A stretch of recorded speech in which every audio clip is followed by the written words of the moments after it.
The exploration of supergravity, a theory merging general relativity with supersymmetry, has furnished physicists with profound insights into the nature of spacetime and fundamental forces. Edward Witten's early work, specifically his 1971 paper modestly entitled Some Exact Solutions of Classical Supergravity, occupies a pivotal position in the development of this field, despite its seemingly unassuming title. This paper, though appearing early in Witten's prodigious career, offers crucial groundwork for numerous subsequent developments in supergravity and string theory. It represents more than a mere collection of solutions.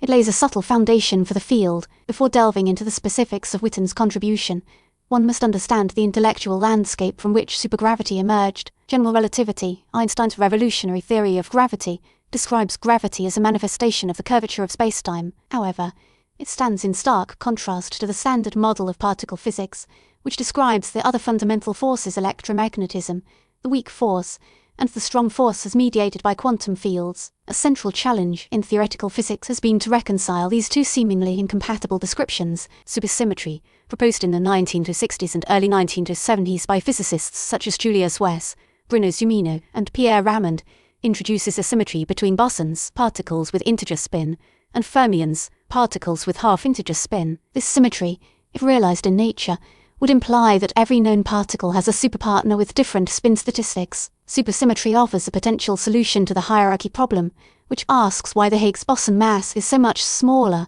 than the Planck scale, the energy scale at which quantum gravity effects are expected to become dominant. Supergravity arises from the marriage of general relativity and supersymmetry. It postulates the existence of a gravitino, the supersymmetric partner of the graviton, the particle mediating gravitational force. The first supergravity theory, developed by Daniel Friedman, Peter van Nieuwenhuizen, and Sergio Ferrara in 1976, involved a single massless graviton and a massless gravitino. This initial theory, a groundbreaking achievement, spurred a flurry of research into more elaborate supergravity models. Enter Edward Witten's 1971 paper. Its significance lies primarily in its exploration of exact solutions to the equations of motion of classical supergravity. Obtaining exact solutions in general relativity poses substantial challenges due to the nonlinearity of Einstein's field equations. The introduction of supersymmetry, while offering theoretical advantages, complicates matters further by adding new fields and interactions. Witten, in his paper,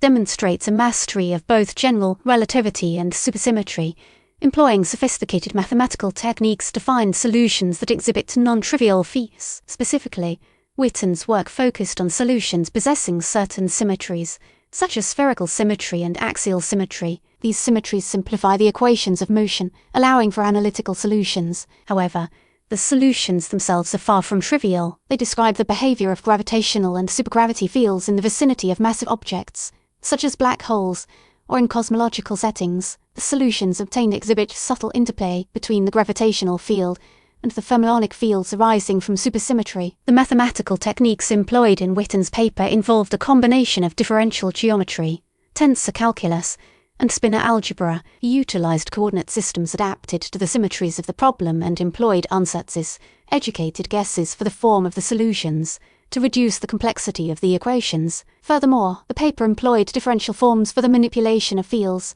a formalism Witten would subsequently champion in his later work on topological quantum field theory. The direct applications of these exact solutions, at the time of their discovery, were largely theoretical. They provided concrete examples of how supergravity could modify the classical solutions of general relativity. Furthermore, they served as important testbeds for studying the properties of supergravity theories and for exploring potential phenomenological implications. These solutions allowed physicists to probe the short-distance behavior of supergravity and to search for possible quantum corrections. Over time, the solutions presented in Witten's paper have found numerous applications in subsequent research. They have been used as building blocks for constructing more complex solutions, such as those describing rotating black holes in supergravity. They have also served as benchmarks for testing numerical simulations of supergravity, which are necessary for studying more general solutions that lack analytical expressions. In addition, these solutions have appeared prominently in the context of string theory, which provides a consistent quantum theory of gravity that incorporates supergravity as a low-energy limit. Specifically, the solutions are closely related to the geometry of superstring compactifications, providing insight into how extraspatial dimensions can be curled up to form the four-dimensional spacetime. We observe the reception of Witten's paper within the theoretical physics community was one of cautious appreciation, while its mathematical rigor and technical virtuosity were universally acknowledged. The phenomenological implications of supergravity remained unclear. The paper presented exact solutions, offering a glimpse into the mathematical structure of supergravity, yet it lacked a clear connection to experimental observations. The absence of observed superpartners for known particles presented a significant challenge. However, as string theory gained prominence in the 1980s and 1990s, the significance of Witten's work became increasingly apparent. String theory predicts the existence of extra-spatial dimensions and a large number of new particles, including supersymmetric partners. Supergravity emerges as the low-energy effective theory of string theory, providing a useful approximation for studying the dynamics of strings and branes. Thus, the solutions presented in Witten's paper became valuable tools for understanding the geometry of spacetime in string theory and for exploring the landscape of possible string theory vacua. It is worth noting that Witten's paper, while influential, it was a singular contribution to the evolution of supergravity. Many other physicists have played crucial roles in developing the theory and exploring its consequences. Daniel Friedman, Peter van Nieuwenhuizen, and Sergio Ferrara, as mentioned earlier, constructed the first supergravity theory. Stanley Desir and Bruno Zumino formulated supergravity in superspace, a generalization of spacetime that incorporates fermionic coordinates. Murray Gell-Mann and Pierre Ramond made critical contributions to the early development of superstring theory, a consistent quantum theory of gravity including supersymmetry. These contributions, among many others, collectively shaped the field of supergravity and string theory. The influence of Witten's paper on subsequent research extends beyond its direct applications.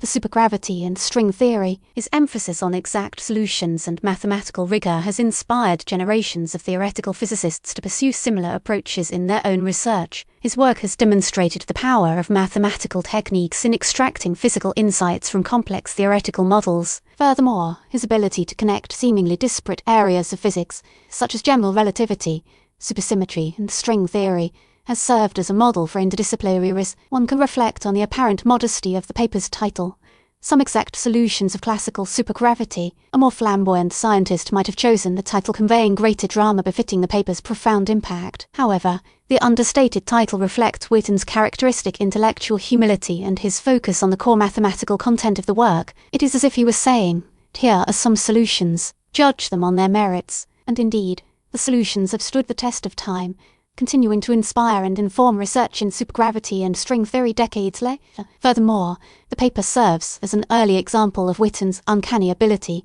to identify and extract the most important aspects of a complex problem. In a field rife with mathematical complexities and theoretical uncertainties, he possesses talent for focusing on the essential elements and for developing powerful techniques to solve them. This ability has been a hallmark of his career and has enabled him to make groundbreaking contributions in numerous areas of theoretical physics. The exploration of supergravity and string theory continues to be a vibrant and active area of research. Physicists are still searching for a complete and consistent understanding of quantum gravity and for experimental evidence to support these theoretical models. While the ultimate fate of supergravity and string theory remains uncertain, the legacy of Witten's early work is firmly established. His contributions have laid the groundwork for numerous subsequent developments and have inspired countless physicists to pursue the quest for a deeper understanding of the universe. In conclusion, Edward Witten's 1971 paper, Some Exact Solutions of Classical Supergravity, represents a significant milestone in the development of supergravity and string theory. Although appearing early in his career, this work showcases his mastery of mathematical techniques and his ability to extract physical insights from complex theoretical models. The exact solutions presented in the paper have found numerous applications in subsequent research and have served as an inspiration for generations of theoretical physicists. The paper's understated title belies its profound impact, reflecting Witten's intellectual humility and his focus on the core mathematical content of the work. It stands as a testament to the power of mathematical rigor and theoretical insight in the quest for a deeper understanding of the universe.